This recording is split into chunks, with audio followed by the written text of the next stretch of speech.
Just imagine being stranded in the midst of a sea and fighting for survival against all odds.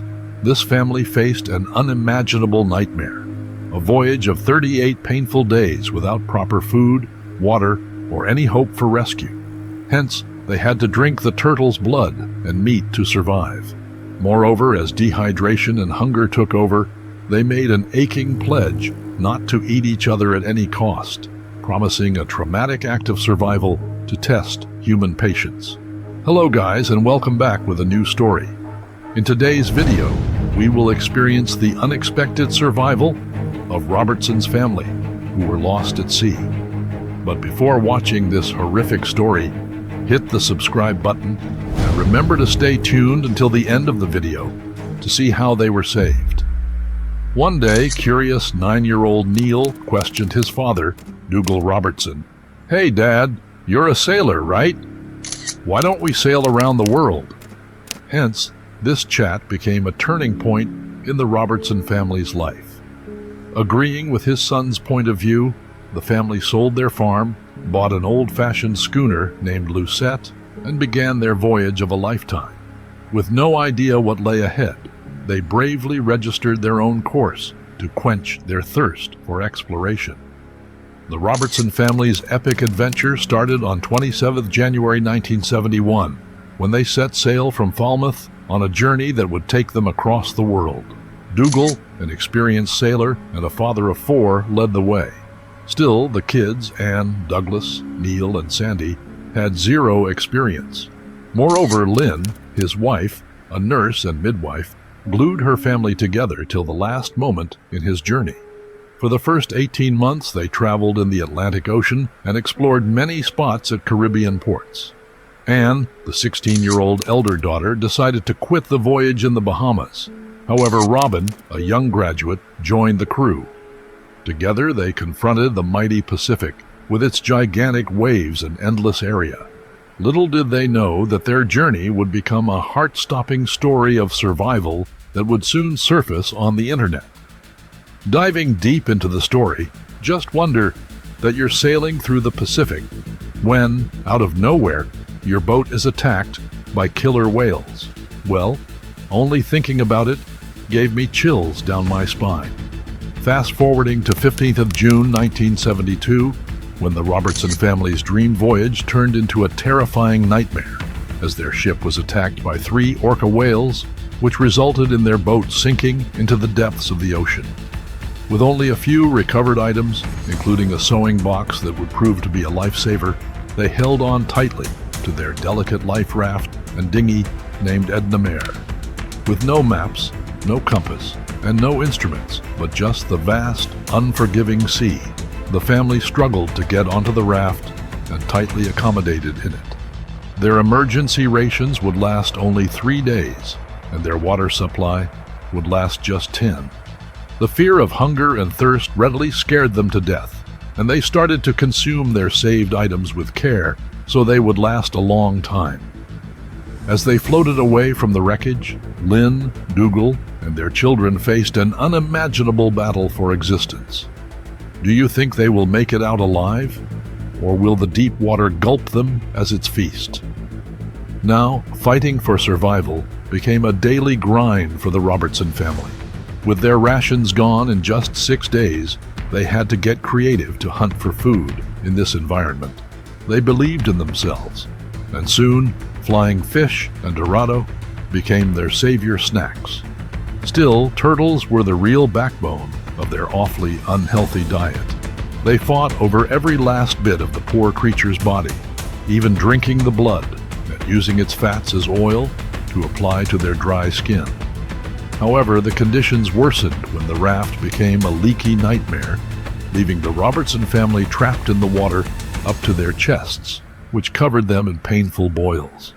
Besides, the hope for life in their eyes helped them to figure out the wind and currents to their advantage, drifting towards Central America. Every day was a struggle, and to make this struggle even more memorable, they kept a record of it all in Dougal's DIY journal, written with a pen from Lynn's sewing box. So one day, when they are saved, they will surely talk about how they successfully made it out of the bad situation. The days fainted into nights in a desperate fight for existence. On day 3, a flying fish landed in Lynn's lap, and with her quick thinking, she turned it into a lemony meal.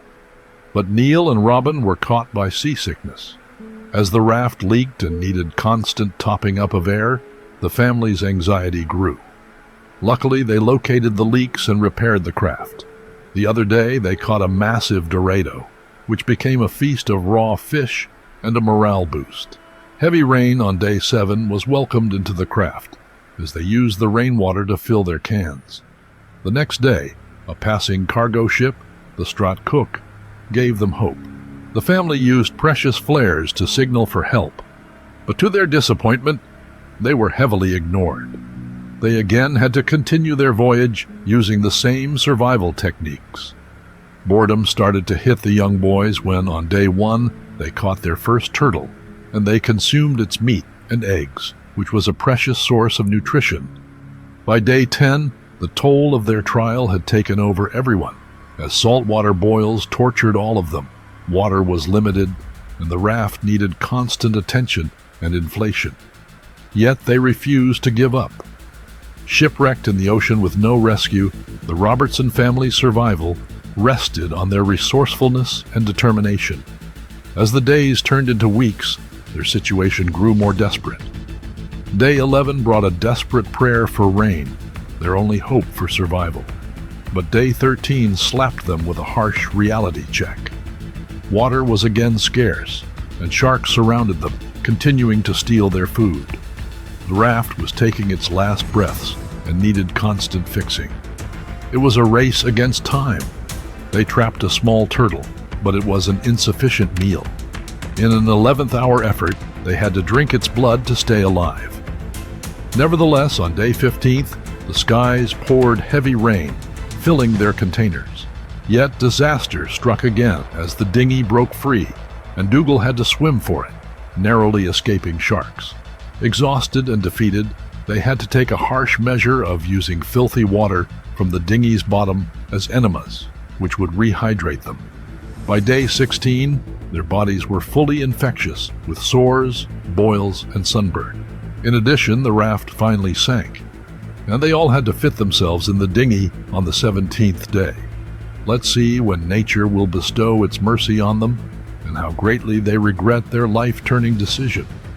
Well, can you believe this family's luck? Jammed in a dinghy, bounded by sharks and storms, they still brought a tasty breakfast of turtles and flying fish meat. Besides, some feathered friends joined the party on day 18, but still, the sunburn was a real issue. On day 19, a blue-footed booby landed on Douglas's shoulder, bringing a brief moment of joy with it to the family.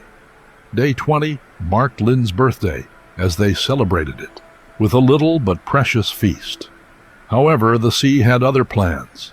The anchor broke away, and Douglas rowed for 35 minutes to regain it. And with it, a glimmer of hope emerged with a green flare, but irritatingly, it was nothing.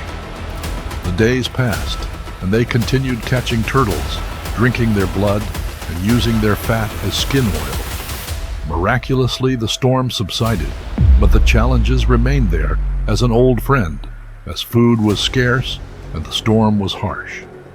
And then, on day 29, Dougal caught a 5-foot mako shark, which separated head-bit Douglas's hand. Would this be the turning point in their fight for survival?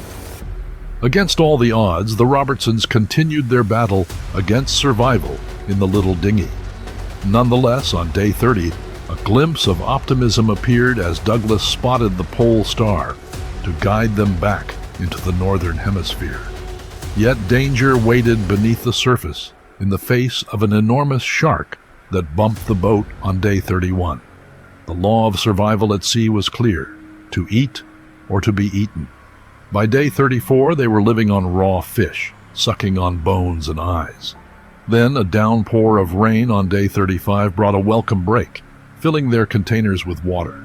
But the challenges persisted as Sandy's cough worsened, and the family faced a scary decision: row on or risk being adrift forever. Do you think they would find the strength to carry on? After 38 days of being adrift, miracles on the high seas took place.